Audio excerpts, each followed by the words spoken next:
Friends, ഇന്ന് നമുക്ക് തക്കാളി കൊണ്ടൊരു തക്കാളി മപ്പാസ് ഉണ്ടാക്കാം.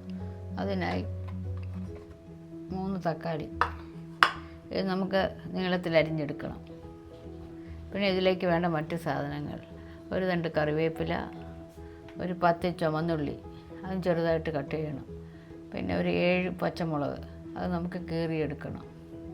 പിന്നെ വേണ്ട മസാലപ്പൊടികൾ: മഞ്ഞൾപ്പൊടി, മല്ലിപ്പൊടി, ലേശം മുളക് പൊടി, പിന്നെ ഉപ്പ്, തേങ്ങയുടെ 2-ാം പാല്, 1-ാം പാല്, കടുക്, ആവശ്യത്തിന് വെളിച്ചെണ്ണ.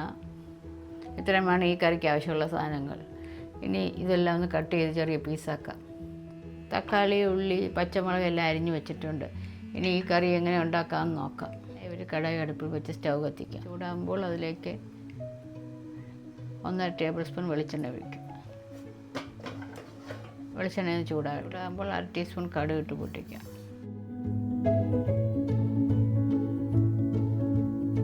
ഇതെല്ലാം പൊട്ടിയ ശേഷം നമുക്ക് ചെറിയ ഉള്ളി ചേർക്കാം.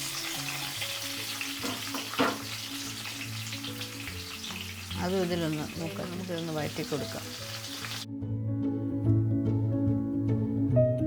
അതിലേക്ക് ഒരു തണ്ട് കറിവേപ്പില, അതിലേക്ക് നെടുകെ കീറിയ 7 പച്ചമുളക്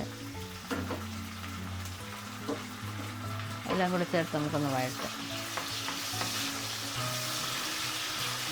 വഴണ്ട് കഴിയുമ്പോൾ നമുക്ക് 1/2 ടീസ്പൂൺ മഞ്ഞൾപ്പൊടിയും 1 ടീസ്പൂൺ മല്ലിപ്പൊടിയും ചേർക്കാം. മല്ലിപ്പൊടിയും 1/4 ടീസ്പൂൺ മുളക് പൊടിയും ചേർത്ത് വീണ്ടും നല്ലതായിട്ടൊന്ന് വഴറ്റാം, പച്ചമണം മാറുന്നത് വരെ.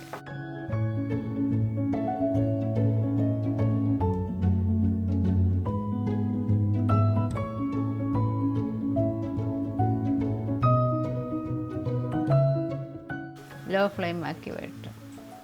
ചെറുതായി എല്ലാം ഒന്ന് വാടുമ്പോൾ നമുക്ക് തക്കാളി ചേർക്കാം.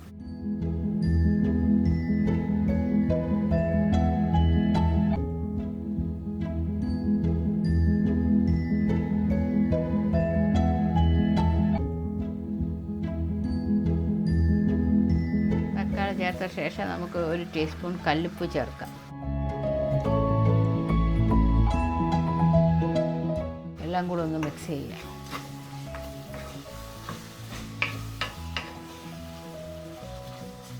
തക്കാളിയൊക്കെ അതിൽ കിടന്നൊന്ന് വഴലട്ടെ.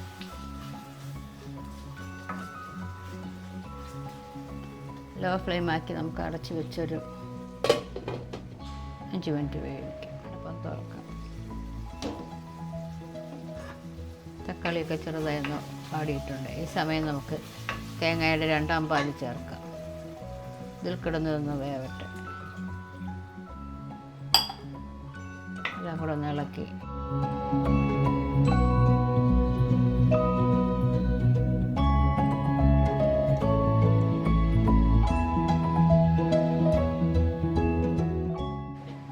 വീണ്ടും അടച്ച് വെച്ച് വേവിക്കാം. പാത്രത്തിൻ്റെ അടപ്പ് തുറക്കാം.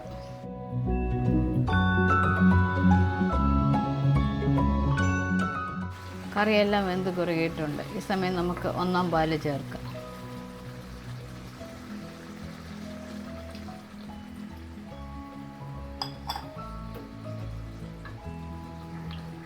ഒന്നാം പാല് ചേർത്ത് നമുക്ക് ഇളക്കി കൊടുത്തുകൊണ്ടേയിരിക്കണം.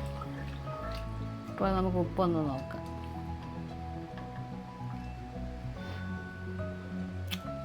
ഉപ്പൊക്കെ ആവശ്യത്തിനുണ്ട്, ഉപ്പും പുളിയും എല്ലാം.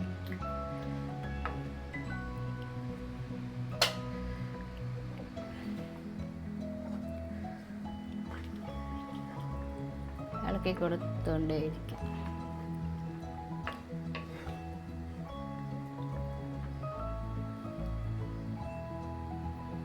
ഒന്നാം പാൽ ഒഴിച്ച ശേഷം ഒരുപാട് നേരം നമുക്ക് തിളപ്പിക്കേണ്ട. ജസ്റ്റ് ഒരു തിള വന്നാൽ മാത്രം മതി.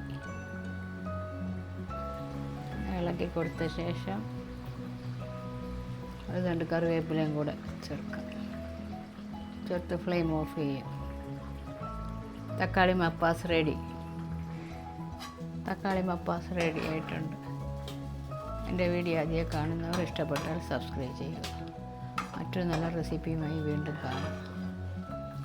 തണുത്ത ശേഷം നമുക്കൊരു സെർവിങ് വെള്ളോട്ട് മാറ്റാം.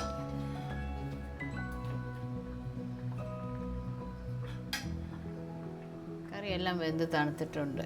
പാത്രത്തിൻ്റെ അടപ്പൊന്ന് തുറക്കാം. നമുക്കൊരു സെർവിങ് ബൗളിലോട്ട് മാറ്റാം.